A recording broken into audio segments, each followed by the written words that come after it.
한 스님이 총문을 지어 자신의 사후를 부탁했다. 초종범절은 극히 검약하게 하고 화환과 금만도 사절하고 습골시에 사리를 줍지 말고 49제도 간략하게 하고 대종사라 칭하지 말고 법사로 쓰라. 그리고 후학들에게 부탁했다. 마음을 속이는 중노릇 하지 말고 문도간에 화목하고 파벌을 짓지 말고 문집을 간행하지 말라. 대종사는 비구법계의 으뜸이고 법사는 설법을 논하는 승려를 말한다. 제자는 스승의 유언을 따르고 싶었다. 명정에는 경전 읽고 번역하던 운어당 법사의 관이라 쓰면 될 것 같습니다. 한문으로 쓸 필요도 없고 이 몇 자가 그 생애를 다 표현한 것이니 그것으로 된 거지요. 송명 이학수, 법명은 용화, 법호는 운어다. 운어 스님은 30이 되기 전까지 주로 만주에서 항일운동을 했는데 1919년 3.1운동 이후 남양주에서 독립운동 단체를 만들고 다시 만주로 가려는데 압록강 건너는 길이 막히자 일제의 감시를 피해 박용하라는 가명으로 봉일사에 숨었다가 불교의 심취에 머리를 깎았다. 1921년 경송 스님을 은사로 모시고 수행하고 유점사에서 불교 초등과를 이수하면서 득도했다. 1924년 범어사에서 사교를 이수하고 1926년 청담 스님과 함께 전국 불교학인 대회를 개최해 학인연맹을 조직했다. 화엄사의 진흥 스님과 석전 스님에게도 가르침을 받았다. 운어 스님이 자신의 생에서 가장 중요하다고 여긴 것은 세 가지다.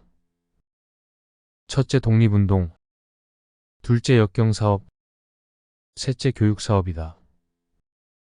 일제의 침략을 막지 못한 것을 교육의 부재라고 생각하며 평생 사심보단 공심을 우선하며 역경과 교육사업에 매진했다.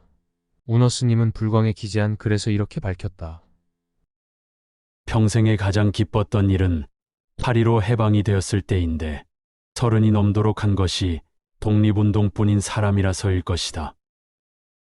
1892년 평안북도 정주에서 태어나 1912년 대성중학교에 입학해 도산 안창호의 무엇보다도 알아야 한다는 가르침에 크게 감화되어 독립운동에 매진했다. 22살 때 만주로 가 이시열로 이름을 바꾸고 대동청년당에 가입했고 그 후 대종교의 기회 단총이라는 호로 대종교가 세운 동창학교의 교사로서 아이들에게 우리글과 역사를 가르쳤다. 여기서 그치지 않고 만주의 흥동학교와 배달학교를 세워 교포 아동들에게 독립정신을 심어주었다. 독립운동 소식지 경종을 발간하고 군정부에 가담하고 만주 한인 독립운동 단체인 한족회의 기관지 한족신보의 주필과 사장으로 활동했다. 1920년 광안단을 결성해 상해 임시정부와 연락하면서 흥사단에 가입했다. 그리고 1921년 서울에서 만주로 가는 길목이 막혀 봉일사에서 출가한 것이다. 출가한 후에도 독립운동을 하지 않은 것은 아니었다. 1929년 다시 만주로 돌아가 보성학교 교장이 된 후 조선혁명당에 가입했다. 1932년 만주에서 조선혁명당과 국민부연합으로 일본 경찰과 전투를 벌이다 전세가 기울자 가족을 평안도 정주로 옮기게 하고 운어 스님은 남양주 봉선사로 왔다.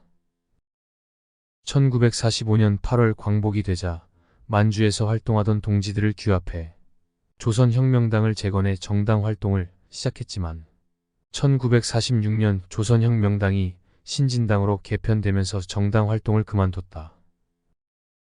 이때부터 운어 스님은 온전히 중노릇을 하는 데 매진했다. 1952년부터 동학사와 통도사의 강사로 활동했으며 1955년 진주 연화사 포교사로 취임했다. 그 후 해인사 강사로 활동하며 1959년 봉선사 주지로 취임했다. 그리고 고려 대장경을 한글로 옮기는 작업을 시작했다. 역경 작업은 운어 스님의 평생 과제이자 업적이 된다. 한국에 태어나고 남자가 되어서 한 20세까지 글을 배운 뒤에 중이 되어 역경 사업을 또 하고 싶다. 그의 한글 사랑은 봉선사에도 나타났는데 대웅전을 큰 법당이라고 부르며 한글로 현판을 쓰기도 했다. 그리고 큰 법당의 기둥에는 한글로 쓰인 대장경이 적혀 있다. 대중이 읽을 수 있는 부처님의 말씀.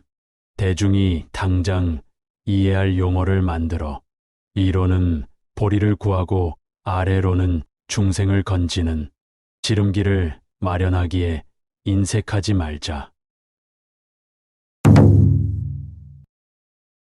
일제의 감시를 피하고자 머리를 깎은 운어 스님은 자신의 반평생을 담은 중노릇에 대한 고찰이 가득한 심정을 불광에 밝혔다. 중은 본래 참말 발심이 되어서 되어야겠는데 예전부터 그런 사람은 그리 많은 것이 아니다. 그저 어쩌다가 중이 되거나 또는 제각기 사정에 의해서 중이 되었다가 나중에 중노릇 잘한 사람이 덜어 있다. 예전에도 요즘보다 비교적 좀 더 많았다 뿐이지 중이 된다고 다 중노릇 잘한 것은 아니고 그것이 그리 쉬운 것이 아니다. 한 노인은 젊은 시절 한국전쟁 때 피난을 갔다가 어느 중에 설법을 듣게 되었다며 그 소회를 밝혔다. 통도사 경내에 이르게 되었다. 때마침 어떤 중이 설법을 하는 중이라 심심풀이로 한번 들었다.